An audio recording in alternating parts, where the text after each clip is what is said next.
Police in Bangladesh have fired rubber bullets and tear gas at protesting garment workers. That's following the collapse of an 8-story factory in Dhaka. 290 people are now known to have died after the building, housing several clothing factories and a bank, collapsed on Wednesday. More than 2,000 survivors have been pulled from the rubble.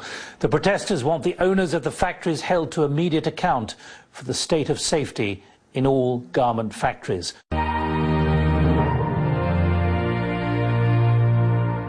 More than 3,000 people were working in the clothing factories when the building caved in, but none of them should have been there. On Tuesday, when deep cracks appeared in the walls, authorities ordered the factory owners to evacuate the workers, but the order was ignored. The building's owner is now in hiding. Out of the grief comes anger, with thousands of factory workers protesting against the unnecessary deaths, blocking roads and bringing the Savar industrial zone to a standstill with their sticks and stones.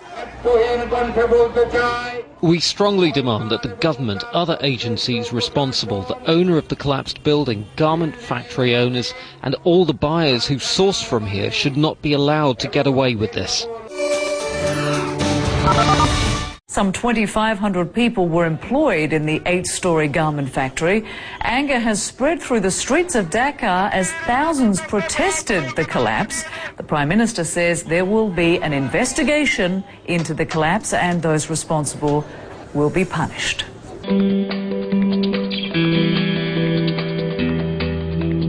A combined rescue operation from Bangladesh's Army, Navy and Air Force have battled to reach survivors among the twisted metal and debris, using their bare hands and mechanical equipment.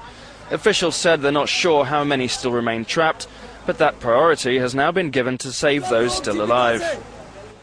Up to 2,000 have been rescued so far, but as many as 1,000 still remain unaccounted for in what is to date the country's worst industrial accident.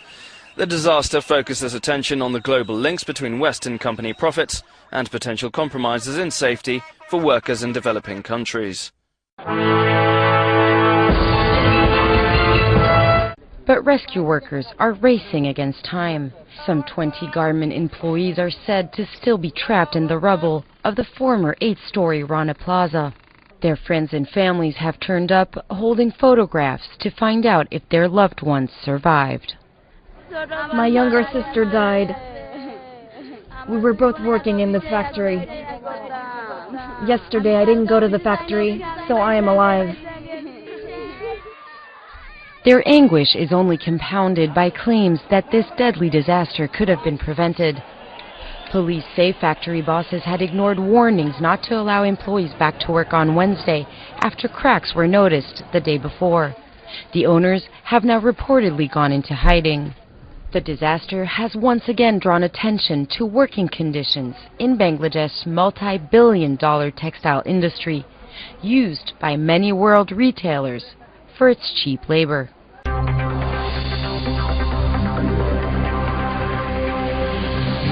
More than 40 workers were dragged out from the collapsed building on Thursday night. They all worked in the same room on the 4th floor of the 8-story block. A strange, lucky quirk in this tragedy. Since the morning, this team has worked and rescued 7 people who are still alive and retrieved 11 bodies. One woman was trapped and her hand was stuck under a huge slab. We pulled 5 times on her hand and successfully saved her. There were more than 3,000 people at work on Wednesday morning when the building suddenly came down. Around a third are still unaccounted for.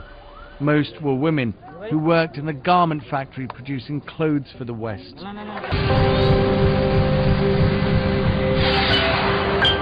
In the debris are jeans and trousers made in the factories destined for the UK High Street.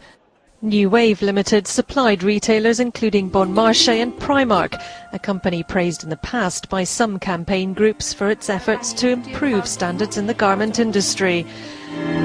Her project is implemented in factories through certain steps. A promotional video on the website shows one of the health projects it runs for workers in Bangladesh. In a statement, it said Primark has been engaged for several years with NGOs and other retailers to review the Bangladeshi industry's approach to factory standards. Primark will push for this review to also include building integrity. A warrant's been issued for the arrest of the owner of the building, who reportedly ignored a large crack before it collapsed. But there are wider questions about the safety of Bangladesh's 4,000 garment factories.